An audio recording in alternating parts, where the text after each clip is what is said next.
ఎందుకంటే ఇప్పుడు జగన్మోహన్ రెడ్డి ప్రతి సంవత్సరం జాబ్ క్యాలెండర్ అన్నాడు కదా. ఒక్క సంవత్సరం వదిలినాడా?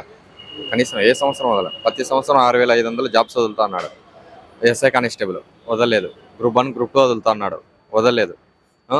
ఇక్కడ తెలంగాణలో కేసీఆర్ పోలీస్ పోస్టులు మామూలు అయితే 2 మాటలు వదిలినాడు. ఒకసారి 18,000, ఒకసారి 20,000 చిల్లర. అలాంటి వ్యక్తిని ఓడించినారు కదా. ఒక్కసారి కూడా ఏపీలో ఒక్కసారి కూడా నోటిఫికేషన్ రాలే. అది వచ్చింది కూడా, అది కూడా జరగకుండా ఉంది. కోర్టుల కేసులు అంటూ అదేంటో గ్రూప్ 1 రాలే, గ్రూప్ 2 రాలే. ఇంకా నిరుద్యోగుల పరిస్థితి ఏంది? ఇప్పుడు వరకు నేను ఎస్ఐకి కానిస్టేబుల్కి ప్రిపేర్ అవుతున్నాను. ఎస్ఐ మెయిన్స్లో జస్ట్ ఒక 10-15 మార్క్స్తో మిస్ అయింది. కానిస్టేబుల్ ఉంది, సార్ కానిస్టేబుల్ అయిపోతుంది అనుకుంటే అది కోర్టుల కేసు ఉంది, అది కూడా జరగట్లేదు. 5 years నుంచి ఉన్నా. ఇప్పుడు ప్రైవేట్ జాబ్ పోతే ఇప్పుడే ఇంటర్వ్యూకి వెళ్ళి వస్తున్నా. 5 years నుంచి ఉన్నావు కదా, 5 years నుంచి ఖాళీగా ఉంటే ప్రైవేట్ జాబ్ ఇవ్వాలంటే కష్టం కదా.